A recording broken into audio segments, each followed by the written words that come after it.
Com a graça de Deus, estamos iniciando mais um programa Sementes de Esperança e hoje também buscando trazer um assunto assim muito atual. Nós fomos, digamos assim, mergulhar dentro do ano litúrgico e sabemos que nós celebramos agora neste domingo a festa da Santíssima Trindade, depois a festa de Corpus Christi, e são duas festas litúrgicas bem importantes.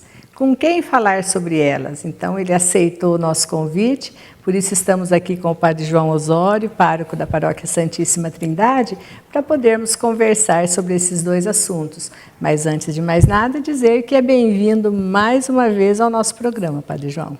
Obrigado, boa noite, Cidinha, obrigado pelo convite. E sempre que possível eu vou estar aqui colaborando com esse momento, esse instrumento que tem um profundo valor, uma significação muito grande no trabalho de evangelização aqui, sobretudo aqui nesse decanato Centro-Norte.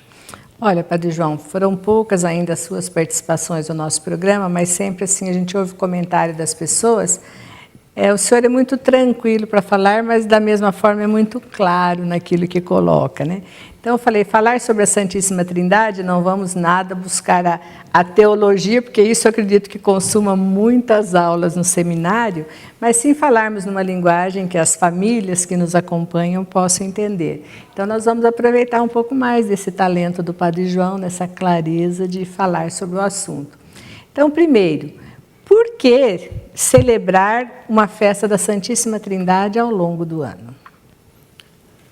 Bem, a festa da Santíssima Trindade, como outras festas dedicadas aos mistérios do Senhor, como a festa do Sagrado Coração, a festa de Cristo Rei e mesmo a festa do Corpo de Deus, o Corpus Christi, elas não existiam na igreja, no calendário litúrgico, no primeiro século. Essas festas, elas são conhecidas já no segundo milênio, no segundo milênio, isso mesmo.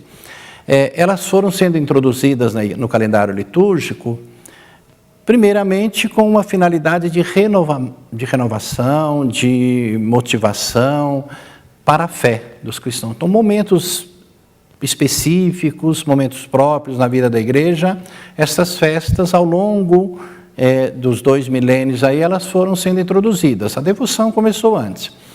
No caso específico da festa da Santíssima Trindade, logo depois ali das controvérsias das heresias de Ari, o arianismo, chamado arianismo, toda aquela discussão que houve no início da igreja sobre a divindade de Jesus Cristo, as pessoas divinas, Pai, Filho e Espírito Santo, Maria é mãe de Deus, é mãe de Jesus, mas não é mãe de Deus. Toda essa polêmica que se travou ali nos primeiros séculos do cristianismo, sobretudo no século IV, isto levou um desejo, uma necessidade de se divulgar e propagar mais a devoção da Eucaristia, da Santíssima Trindade. Ali pelo século VIII, pelo ano 800, século VIII, já havia ali, já se encontra algumas missas dedicadas à Santíssima Trindade. Algumas missas específicas ali, dedicadas à Santíssima Trindade.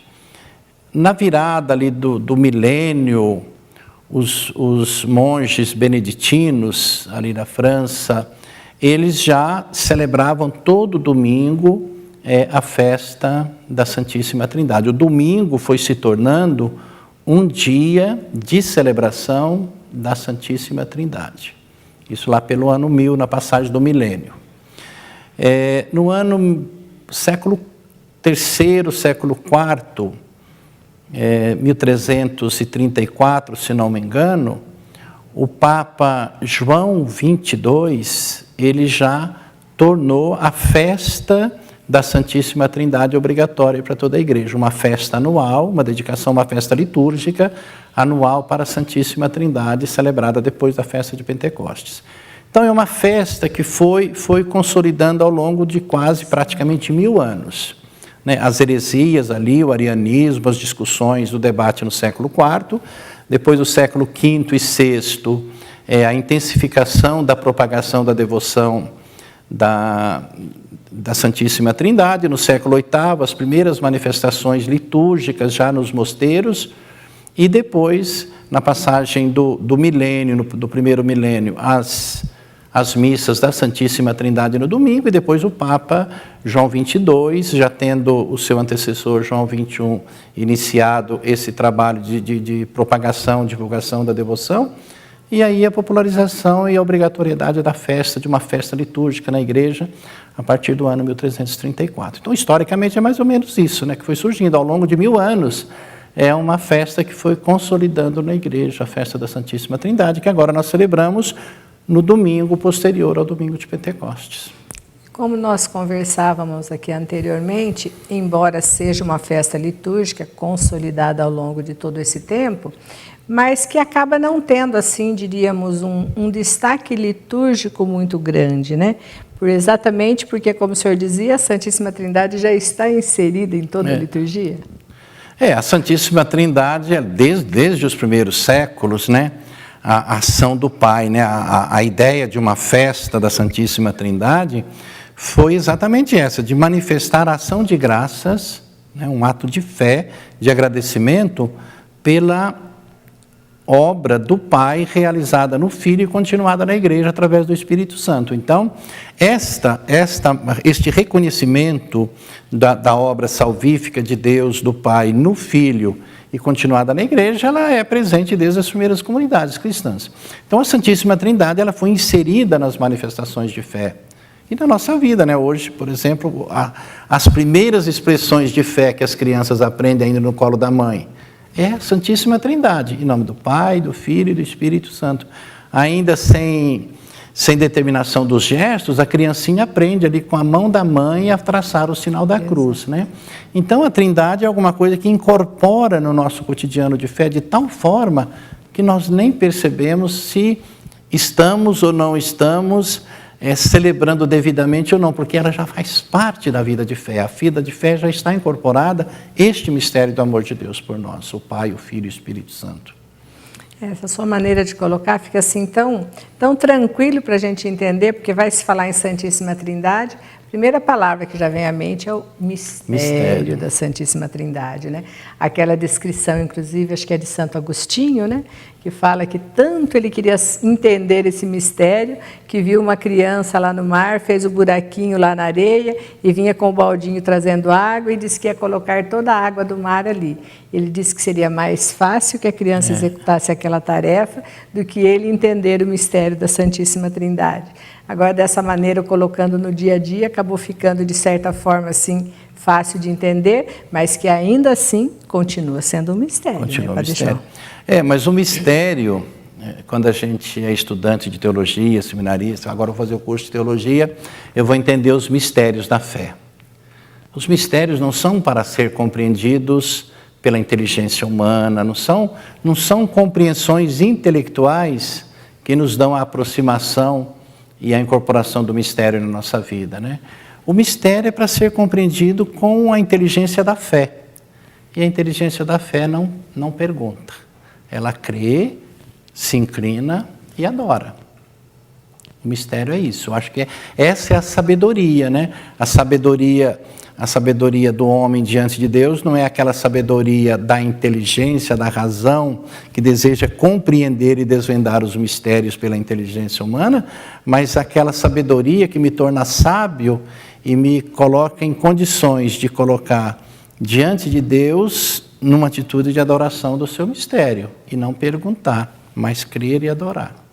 Então a Trindade é esse mistério que eu não preciso compreendê-lo como ele se dá, mas é um mistério que eu creio e eu vivo esta experiência revelada ao longo da história da salvação pelo Pai, Filho e Espírito Santo. E em Jesus teve a sua plenitude, a plenitude da revelação.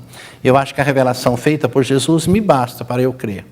Eu não preciso mais de explicações intelectuais da inteligência humana, a produção teológica que é vastíssima em torno do mistério da Trindade.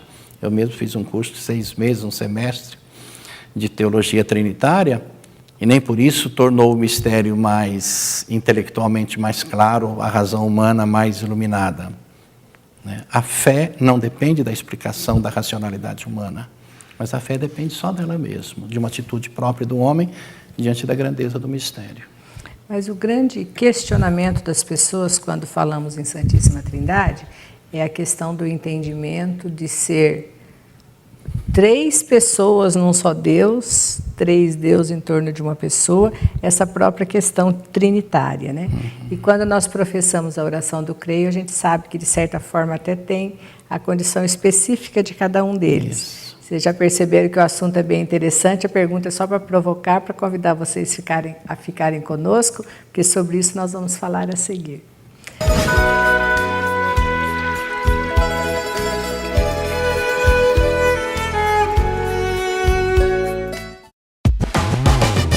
Ara Móveis, indústrias reunidas de móveis e estofados, com 31 anos de tradição. Linha diversificada de móveis fabricados com matéria-prima reflorestada e altamente selecionada. Moderno maquinário de última geração. Mão de obra profissional e especializada com operadores qualificados. Requinte, bom gosto e integral qualidade. Ara Móveis, Rua Guaratinga, 2001. Fone 3274-8600.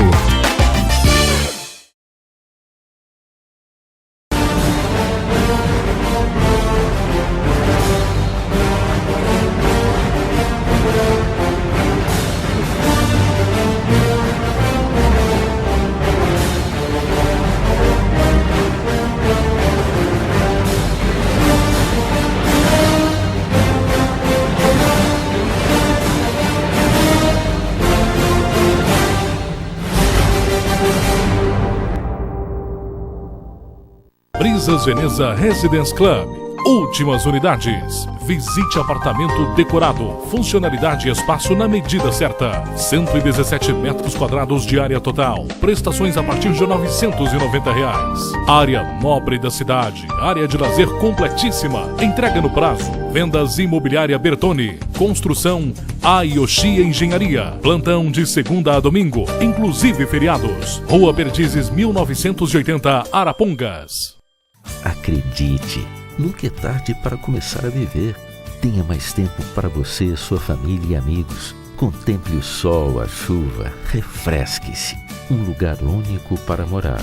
E a família aproveita cada momento.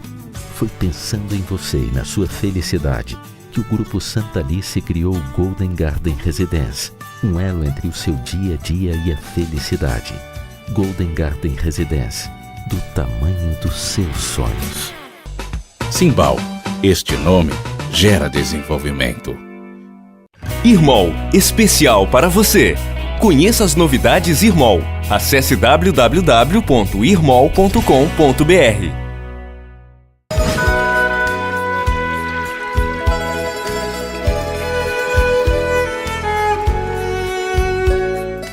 Voltando com o nosso programa, e aqui conversando com o Padre João Osório, tema Santíssima Trindade. Aqueles que já estavam conosco talvez tenham percebido que eu encerrei o bloco fazendo uma pergunta a ele, como entendermos agora essa questão desse Deus em 3 pessoas, esse Deus comunidade, esse Deus Trindade, Padre João, mas de certa forma cada qual atribuído, não uma função específica, mas seria algumas funções diferenciadas. Olha, a grande importância, né, e a riqueza da revelação do mistério da Trindade a nós está exatamente na significação que tem a revelação desse mistério para nós. E é de grande atualidade, né? A revelação da Trindade tem uma grande atualidade porque hoje nós vivemos, por exemplo, um tempo de multiculturalismo, um mundo plural, os meios de comunicação, a internet, hoje a comunicação global, ela tornou-se um mundo multicultural. Hoje não tem culturas estranhas, mas nós partilhamos de tudo que circula a nível planetário hoje, né? Tudo que acontece lá na Água do Macaco, lá em Paris, está desfilando nas salas da Água do Macaco, lá na beira do Ribeirinho. Com muita rapidez ainda. Instantaneamente, né? Então, nós temos esse mundo, né, extremamente conectado com tudo que acontece no mundo. E isso, já volto a falar da Trindade, isso nos coloca, ao contrário, em vez de nos colocar em comunhão de pessoas e nos conduzir a uma unidade, a uma igualdade, a uma partilha, a uma solidariedade, nos isola. Então nós vivemos num mundo de profundo isolamento. cada um vai se isolando no seu contexto e fugindo deste contexto comunitário. Aqui que entra, então, eu acho, a grande riqueza da revelação da Santíssima Trindade, que é exatamente a revelação do nosso Deus. Ele se revela, nos mostrando a nós, não como um bloco de granito monolítico, fechado, um Deus fechado em si mesmo, mas um Deus que se abre, um Deus que se coloca à disposição do homem de fé o seu próprio interior, o seu próprio jeito de ser, a sua forma de amar. Deus não se escondeu e não se recolheu em si mesmo, mas Ele se abriu. E neste se abrir, nós encontramos a pessoa de Jesus Cristo no seu amor, que vai ao encontro do homem e o atrai para o Pai. Então, esse interior de Deus que ama o homem, na pessoa de Jesus Cristo nós o encontramos nas ruas, na Palestina, nas estradas, nas aldeias, entre os enfermos, os pecadores. Esse amor de Deus que se faz pessoa e agora se concretiza na história, se torna presente. E depois, ontem, nós celebramos o domingo da Ascensão. Nós celebramos esse domingo da Ascensão e nós falávamos exatamente, refletíamos sobre esta saída de Jesus. A igreja não caiu num vazio. Os apóstolos não celebraram como um acontecimento que agora nós entramos num período de evasão do mundo, de afastamento do mundo, estamos esperando alguma coisa que foi embora e vai voltar um dia. Não. Os apóstolos viveram esse momento da ascensão com grande alegria, porque a promessa do Espírito Santo, a continuidade. Toda a primeira fase, a fase de Jesus revelando o Pai, o jeito de ser, o jeito de amar do Pai. Agora nós conhecemos Filipe, quem me vê o Pai, disse Jesus.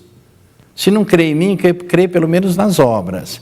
Então o Pai está aqui, está nas obras, está no meu jeito de ser, está no meu jeito de amar. O nosso Deus é isso daí, ô Filipe. Respondeu Jesus diante da pergunta de Filipe, mostra-nos o Pai. Filipe, você está comigo há tanto tempo? O jeito de ser de Deus é o meu jeito. O jeito de amar, o jeito de perdoar, o jeito de acolher, o jeito de curar, o jeito de ir ao encontro do homem é isso, Deus é isso, Filipe. Quem me vê o Pai. Se não crê em mim, crê nas obras. Então, quando Jesus diz, é bom que eu vá, porque se eu não for, o Espírito não vem. Então, vocês, é motivo de alegria. Então, a igreja não caiu no vazio com a ascensão do Senhor, mas aguardou com grande alegria. O texto do Evangelho de São Lucas diz, olha, os discípulos aguardaram no templo com grande alegria à espera do Espírito Santo. Então, esta revelação de Deus, a Trindade, ela revela esse jeito de ser de Deus e continuado pelo Espírito Santo, que nos dá força. Porque sem o Espírito Santo, o que aconteceria com a igreja? As ambições, as disputas de poder, os interesses pessoais. É Ele que dá a unidade. É Ele que nos convoca e nos faz manter unidos em torno do projeto do Pai, do projeto salvífico de Deus, Jesus, quando confia a Pedro o rebanho, por isso que no mistério trinitário está o mistério da igreja. Pedro, apacenta as minhas ovelhas. As ovelhas são do Cristo, não são do Pedro. Isso é importante para nós, porque nós pensamos assim que a igreja é nossa. Não, a igreja não é do padre, a igreja não é do bispo, a igreja não é do papa, a igreja é de Cristo. Apacenta as minhas ovelhas. As ovelhas são minhas, Pedro, não são suas. Então, no mistério da Trindade está todo o mistério da igreja. E quem dá esta condição de fazer com que as ovelhas do Cristo sejam de Cristo e não se percam e mantenham na comunhão e na unidade é o Espírito Santo, a sabedoria que vem de Deus.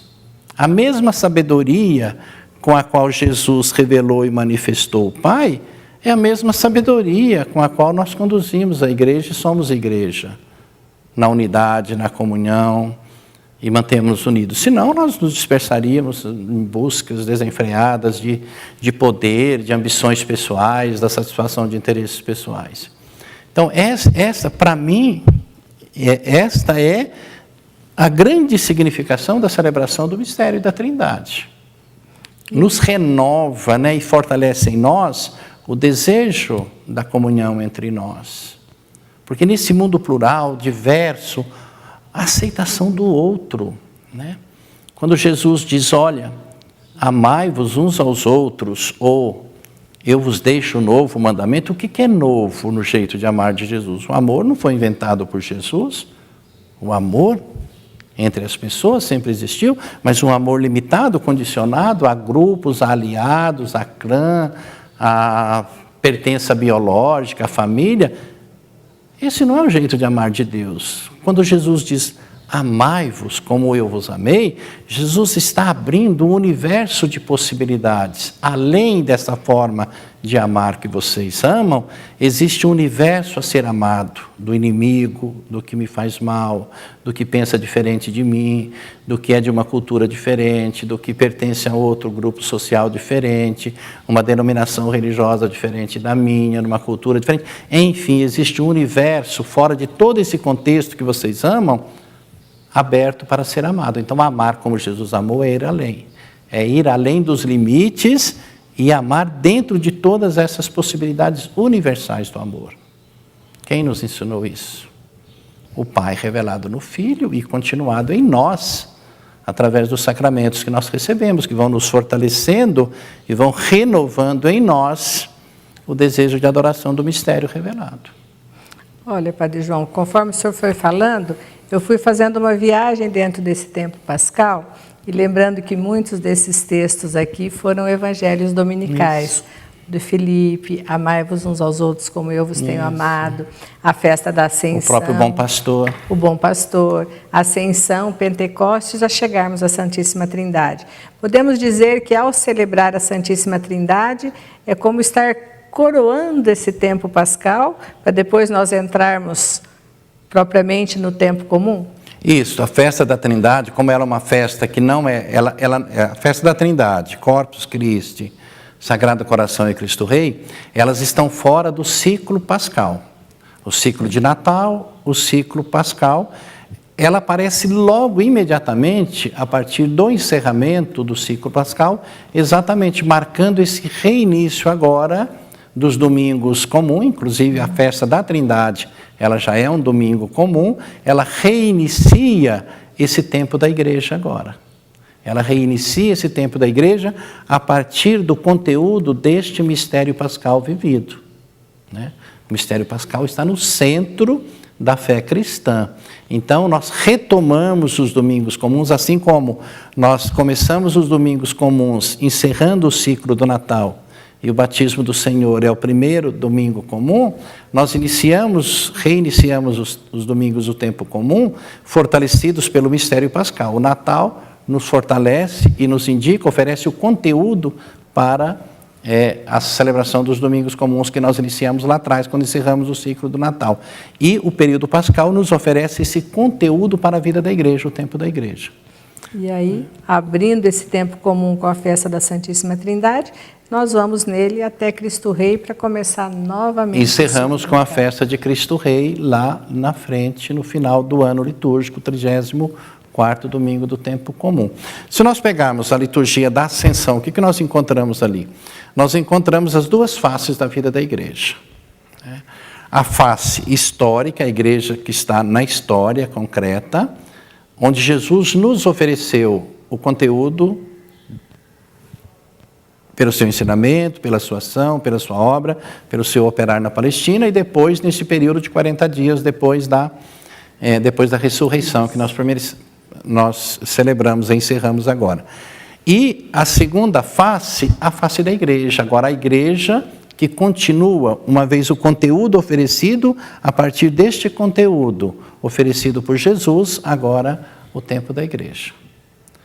Eu ainda comparava ontem nas reflexões, dizendo que nós, como num jogo de futebol, o primeiro tempo foi ganho por Jesus. Ele ganhou, ele venceu a morte, venceu o pecado. Ele disse, agora vocês vão, anunciem a conversão e o perdão dos pecados. A igreja entra em campo, vós sereis revestidos pelo Espírito Santo. Vocês terão a camisa do time do Espírito Santo. E vão jogar o segundo tempo para ganhar esse jogo até o final. É o tempo da igreja, que nós estamos aí há 2000 anos suando a camisa com o Espírito Santo nos ajudando a manter unidos para vencer esse jogo lá no final, quando ele voltará então vitorioso. Se não vencer no tempo regulamentar, tem prorrogação? Falando numa linguagem futebolística. Uma prorrogação de 30 minutos. Temos o purgatório pelo caminho. Temos o purgatório. Bom, Padre João, e isso também, antes da gente fechar esse bloco, eu queria também deixar que, como nós mencionamos, essas festas litúrgicas da Ascensão, Pentecostes, Trindade, Corpus Christi, mas que são festas móveis do calendário, né? E, na verdade, a maioria das pessoas só se dá conta disso com a festa de Corpus Christi, que é um feriado. Ah, mas um ano caiu final de maio, outro ano comecinho de junho, por que muda tanto? Então, dá para falar um pouquinho para nós dessa mudança, dessa montagem desse calendário? Então, o calendário móvel, ele segue o calendário lunar, né? O calendário, a lua, a Páscoa está no centro do calendário litúrgico. Então, a primeira lua cheia da primavera no hemisfério norte é que determina a data da Páscoa. Quando a travessia, isso vem lá do Antigo Testamento, né? A travessia do Mar Vermelho, a lua cheia, os judeus tinham como data, como referência, a primeira lua cheia do mês de primavera no hemisfério norte. Nós começamos o outono aqui em março e no hemisfério norte começa a primavera. Então, a primeira lua cheia. Então, conforme a lua cheia, às vezes ela acontece em março, na última semana de março, às vezes ela vai acontecer lá no final de abril. Então a Páscoa vai mais para frente. Então esse calendário móvel, esta lua cheia do primeiro mês de primavera no hemisfério norte é que determina a data da Páscoa. Uma vez determinada a Páscoa, determina-se o Carnaval. Tá vendo? E o pessoal aqui acha que o Carnaval é escolhido primeiro. Pois é, tem até umas propostas de mudar a data do Carnaval, né? Então, a data do Carnaval é determinada a 40 dias, os 40 dias de Quaresma, então vai. Aí depois vem as datas móveis, as festas móveis, a Páscoa, a Ascensão, aí começa, a partir da Páscoa, tudo é determinado por esse calendário lunar do hemisfério norte, né? Depois da Páscoa, 40 dias depois, então, a Ascensão, aí Pentecostes, Santíssima Trindade e Corpus Christi. Não é uma mera, as pessoas às vezes dizem assim, olha, todo ano a Semana Santa tem lua cheia. Não, a Semana Santa é sempre na lua cheia. Sempre na lua cheia, não é mera coincidência. Não é mera coincidência, ela é na primeira lua cheia da primavera do hemisfério norte. Para nós não é primavera, mas o hemisfério norte. Para nós é o outono, né? Então, é a lua cheia, a primeira lua cheia da primavera que determina a data da Páscoa. E a partir daí, a flexibilidade, então, das datas. O Corpus Christi vai mais para frente, mais para trás. Então, não é fixo. Muito interessante. Aí, o Sementes de Esperança, Espiritualidade e também cultura, e é tudo isso que a gente gosta de partilhar. Por isso, a gente convida vocês para continuarem conosco.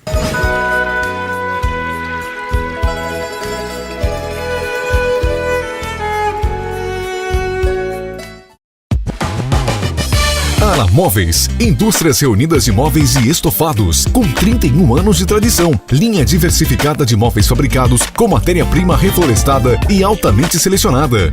Moderno maquinário de última geração. Mão de obra profissional e especializada com operadores qualificados. Requinte, bom gosto e integral qualidade. Ala Móveis, Rua Guaratinga, 2001. Fone 3274-8600.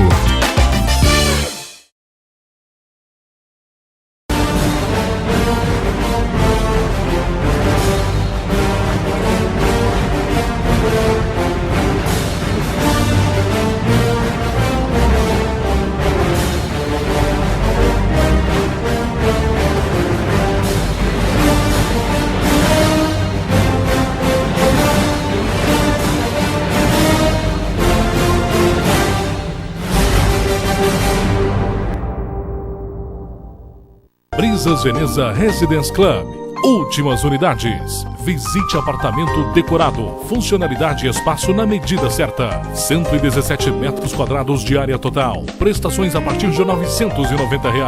Área nobre da cidade. Área de lazer completíssima. Entrega no prazo. Vendas Imobiliária Bertone. Construção Ayoshi Engenharia. Plantão de segunda a domingo, inclusive feriados. Rua Perdizes 1980, Arapongas. Acredite, nunca é tarde para começar a viver.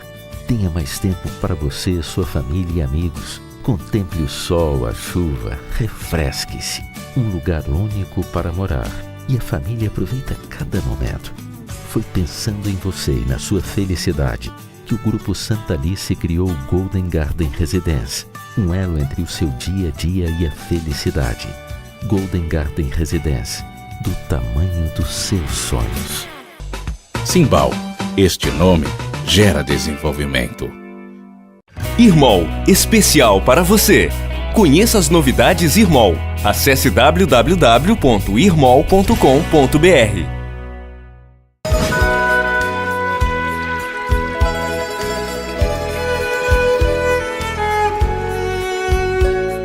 Voltando com o nosso programa e hoje aqui nesse bate-papo tão gostoso com o Padre João Osório, falando um pouco dessas festas litúrgicas tão atuais nesse tempo que nós estamos vivendo.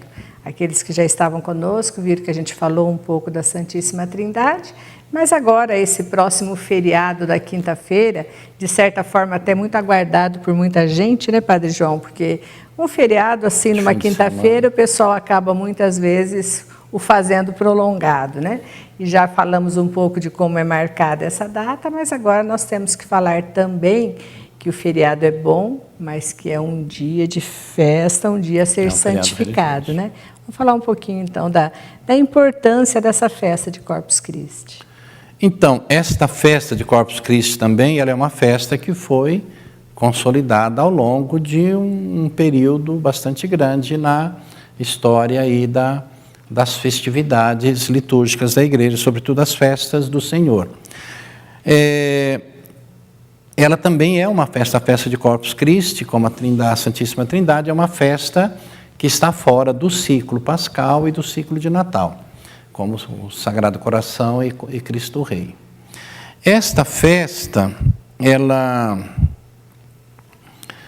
tem origem lá também no segundo milênio, já no início do segundo milênio, num período de bastante conturbação em torno da fé eucarística, né?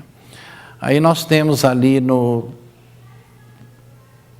passagem para o século III, final do século II, a primeira notícia que temos aí sobre a Eucaristia, um início da revalorização da Eucaristia. No ano 1200, em Paris, se tem pela primeira vez a celebração, no momento da consagração, que se faz a elevação da hóstia para a adoração, né? Então, começa por ali. Depois nós temos, em 1209, se eu não me engano, uma religiosa Juliana de Liege, na cidade de Liege. Ela tem um sonho. Ela sonha com um círculo lunar e dentro deste círculo uma cor enegrecida, um preto dentro deste círculo. E ela procurou orientações, informações, conselhos com seus diretores espirituais e foi interpretado como se tratava de um momento de frieza religiosa, de frieza eucarística. E foi interpretado como um recado, um sinal divino para a necessidade da retomada da devoção eucarística. E essa cor escurecida significando a frieza da fé, um certo desprezo pelo valor da Eucaristia. E a partir daí, isso lá no século XIII, século XII. Depois o bispo de Liege, onde teve esta manifestação através de sonho, essa interpretação do sonho da Juliana, o bispo ele determinou na diocese dele uma festa anual da Eucaristia. O bispo Roberto, ele determinou que a partir dali se celebraria anualmente uma festa da Eucaristia. Depois, o Papa Urbano IV, Urbano IV, isso, ele já determinou para toda a igreja a festa de Corpus Christi, uma festa anual para toda a igreja. Depois ela foi consolidada, mais à frente pelo Papa Clemente V, já foi consolidada como festa de toda a igreja, né? Então ela foi assim sendo consolidada ao longo de um período também. Quanto à procissão, a primeira notícia de procissão eucarística se tem lá no século XIII, 1274, 79, na Alemanha. Já tem uma outra realidade. Na Alemanha, em Colônia, especificamente em Colônia, na Diocese de Colônia, a primeira procissão de Corpus Christi. Aí começa essas manifestações, se espalham.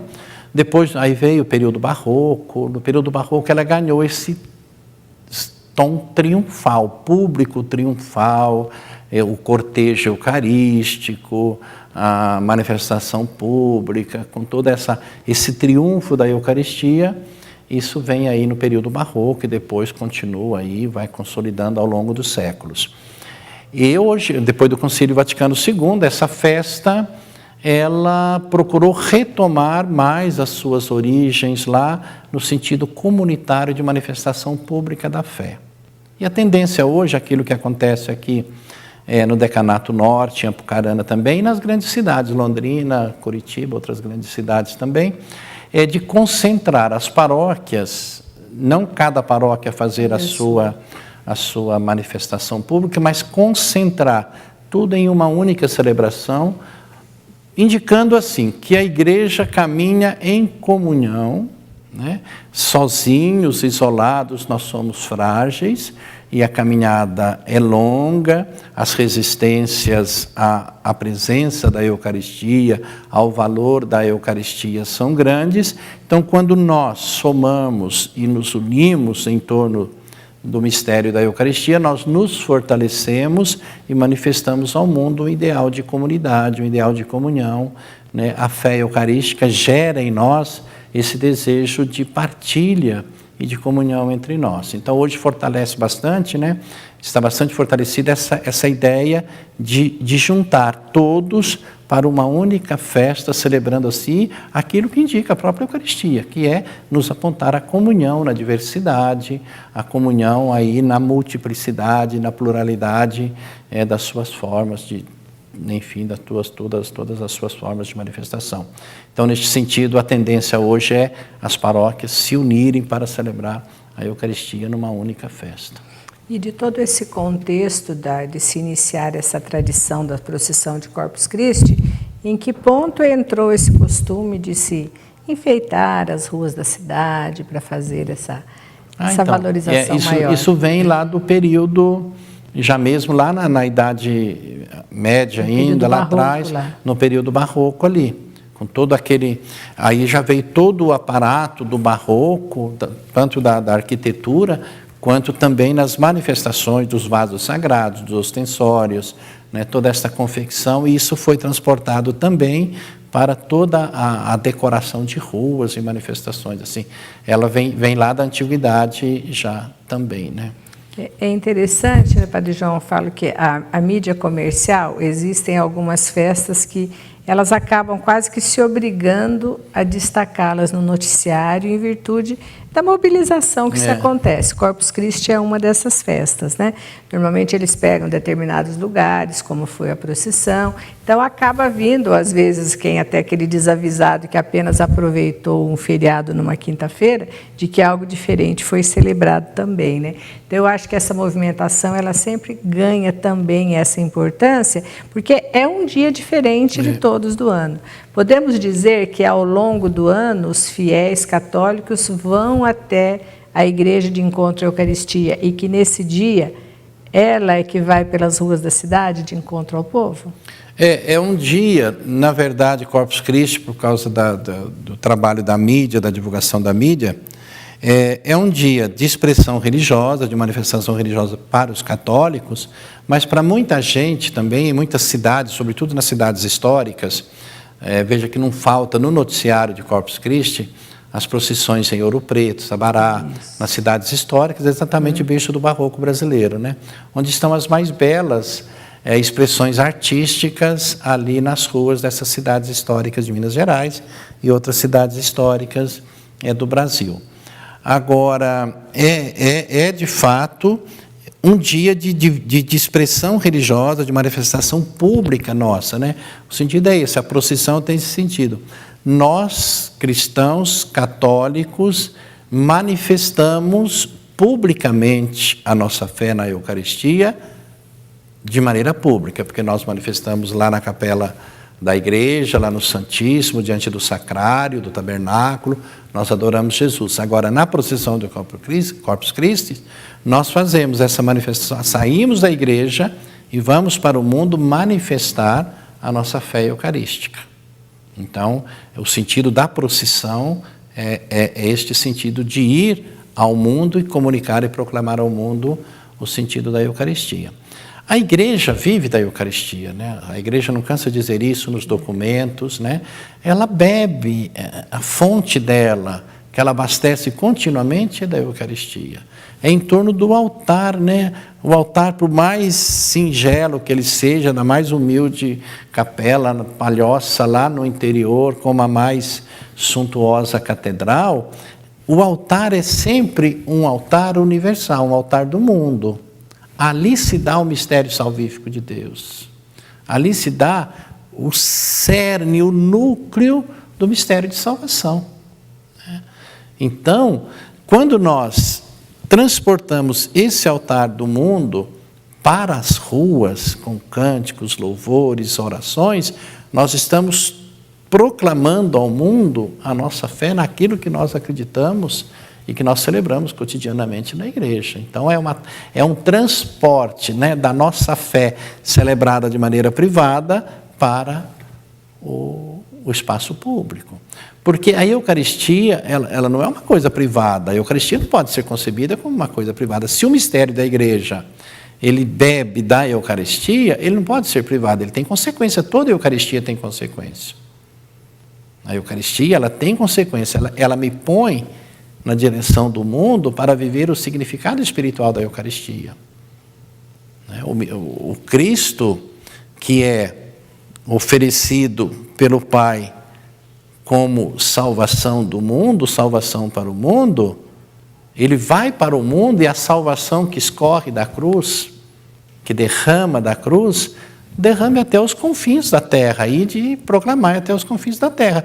Nós não podemos fazer o contrário, né? Fazer a Eucaristia vir para dentro da igreja e ela não ter consequência para o mundo. Então, este altar do mundo, onde se celebra o mistério redentor do Cristo, esse sangue tem que ser derramado através de nós cristãos, até a última casa da periferia, até o último habitante da terra. Até lá tem que chegar o sangue redentor do Cristo através do meu compromisso eucarístico. Eu como, eu bebo do sangue redentor, do corpo redentor. Então essa Eucaristia, ela através de mim, ela tem que ir. Então, este é o sentido da Eucaristia, de espalhar pelo mundo a obra redentora do Cristo. É por isso que eu acho que foi muito sábia essa decisão, se foi inspiração divina dessa religiosa e ao longo do tempo se consolidar essa festa, porque embora a Eucaristia aconteça em cada missa que participamos, pela unidade da nossa igreja, no mundo todo, se formos pensar, a todo momento está sendo celebrada uma Eucaristia, né, Padre João? Mas às vezes ainda muitos a veem dessa maneira ali, fechada dentro do templo. É como uma coisa privada, uma expressão privada da minha fé, né? Eu vou à missa todos os dias, comungo todos os dias, mas isso não basta. Esta missa ela tem que ser, eu tenho que ir ao altar e fazer como a onda que vai, bate e volta. É aqui que eu vou viver o mistério eucarístico, né? Onde se dá a cena do mundo. E não que uma festa só tenha essa repercussão, mas até em virtude de ser divulgado e essa manifestação pública, especialmente reunindo mais comunidades, mais pessoas, acaba sendo aquela maneira de levantar uma bandeira de uma causa e torná-la pública, né? Bom, e dentro ainda desse campo da Eucaristia, como o senhor dizia, é o centro da nossa vida cristã. Foi a maneira como Jesus Cristo se fez presente no mundo através da Santa Eucaristia, né? A gente, assim como catequistas, costuma explicar para as crianças, né? Que assim como o nosso corpo físico tem necessidade de se alimentar para a sobrevivência, o nosso alimento, nosso banquete é a Santa Eucaristia. Então, agora, antes de encerrar, Padre João, para quem está lá nos assistindo e, de repente, vai à missa diária, como o senhor disse, ou às missas dominicais, ou, às vezes, está um pouco mais distante, nem tem todo esse preceito, mas nesse momento lá que está nos acompanhando, de repente, que possa despertar um pouquinho no seu coração esse anseio, esse desejo de estar mais diante de Jesus Eucarístico. Eu digo sempre, olha, é diferente. Uma pessoa, nós percebemos claramente o corpo físico das pessoas, uma pessoa bem nutrida, bem alimentada, e uma pessoa subnutrida, carente. No rosto, no jeito de ser, no jeito de andar, no jeito de movimentar, na expressão, no tom de voz. E uma pessoa espiritualmente nutrida, uma pessoa eucarística, uma pessoa de Eucaristia, ela é necessariamente diferente de uma pessoa não eucarística. Isso a gente percebe. Uma pessoa que se apresenta ao mundo transbordando a Eucaristia celebrada e vivida, ela necessariamente é diferente. Naturalmente, ela se manifesta diferente.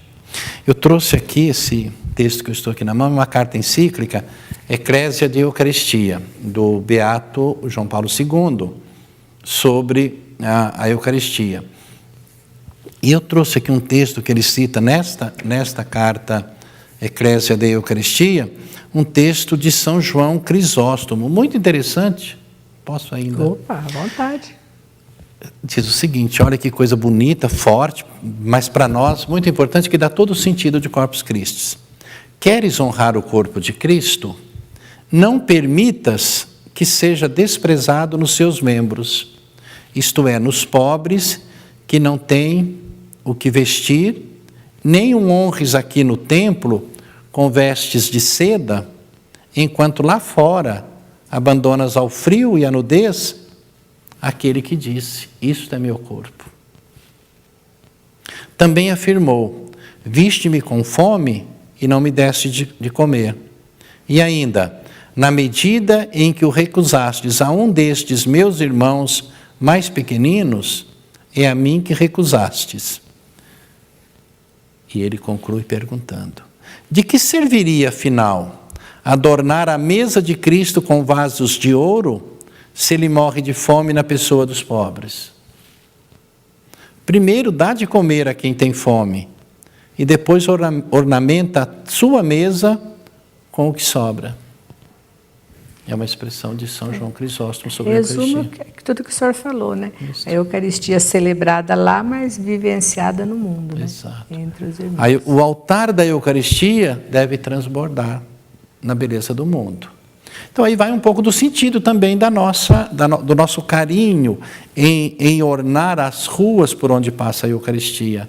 Mas não basta a rua por onde nós passamos com o ostensório eucarístico, nós precisamos ornar de beleza, de santidade, de espiritualidade o mundo. Assim como aquela rua que serviu de passagem para o tabernáculo, para o ostensório, para a Eucaristia, que ela seja também as ruas, né, todas as ruas do mundo ornadas pelo nosso amor.